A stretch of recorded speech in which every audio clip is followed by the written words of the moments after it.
guitar, and there's more. There's more to it, but for those of you who don't know about this guitar, it was 1965 and I was playing rhythm guitar in Buddy Guy's blues band in Chicago, in a bar in Chicago. Got together with a kid named Barry Goldberg, we wrote some tunes, we put out a record, and we went to New York to be on a television show called Hullabaloo. How many people here know what Hullabaloo is? All right. Here's a man who actually made a fist. Hullabaloo!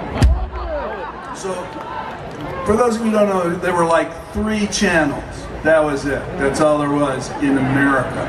There was 3 channels on television. And so, you know, a rock music show was really a big deal to be on it. So we went there, and it was a big deal. I mean, how big of a deal was it, you say, Steve? Well, you know, we were on with the Supremes and the Four Tops.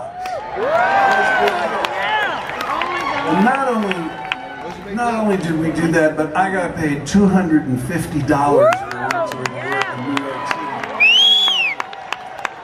I was about 20 years old, something like that, and I was going to go get a Les Paul guitar. Now, Les Paul is my godfather.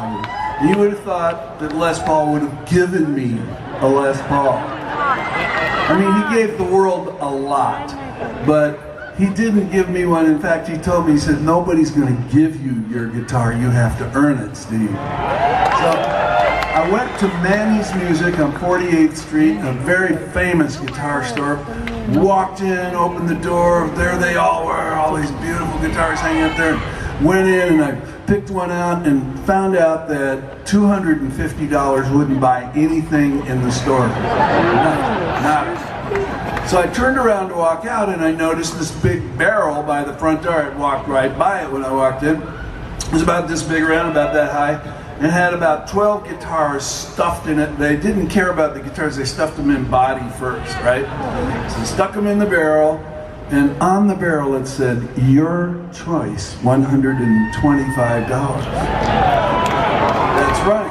So I was looking at this peg head here, this particular one, and I pulled it out, got it out of the barrel and looked at it and went, gosh, what is this?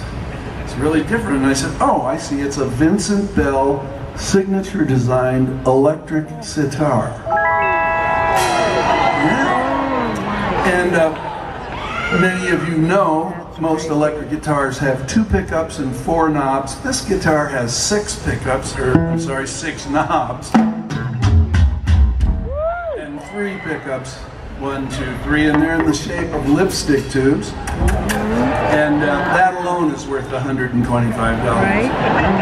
And of course it's covered in purple simulated alligator skin.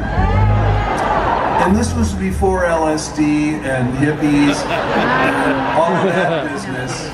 And it was, the times were called the Swinging London. You know, it was the Beatles, and George Harrison was playing with Ravi Shankar, and it was all pretty groovy. So this was about as groovy as I could get, and of course, this guitar does have a mirror on the back. Yes.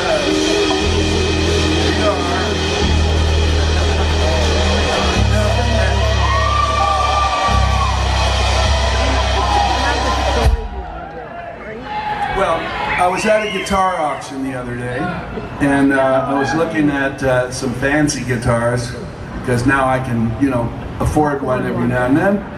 And this guy comes up to me and he goes, hey, you're Steve Miller, aren't you? And I said, yes. So he said, you still got that sitar guitar, Steve? And I said, well, yeah, I do. And he said, well, I want to buy it. And I said, well, it's not for sale. Right. And he said, well, I'm starting a private museum, and I think you're gonna want to sell it to me. He said, I'm going to offer you $250,000 for your guitar. Should I sell it?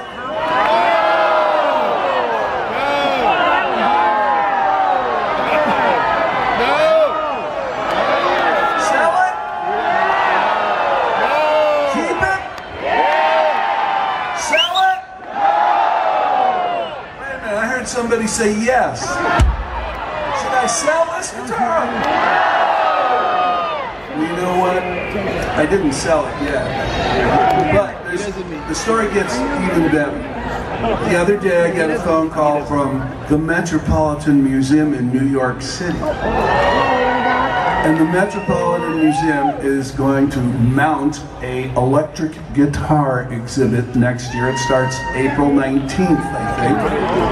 And they said, Steve, do you still have that sitar guitar? And I said, yeah. And they said, well, can we borrow it and put it in the Metropolitan Museum? And I said, you can, yeah, I still have it. So there you go. Now the other thing, you know, this guitar's it's traveled a long way. You know, it's worked for 50 years. I've got my $125 out of it. And haven't changed the strings but once. It's got 19 strings, that's why they sound like this, and I'm going to do a tune about money. We've been talking about money. This is a tune about money. It's called Wild Mountain Honey.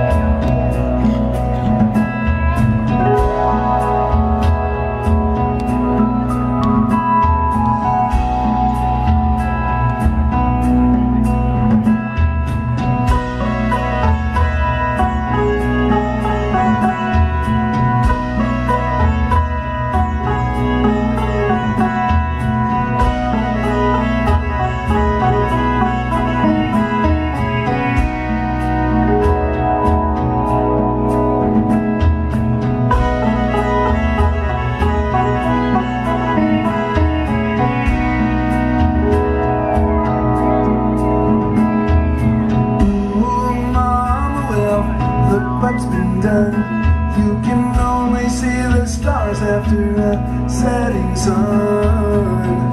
You run for the money you don't even know about. Wild Mountain Honey.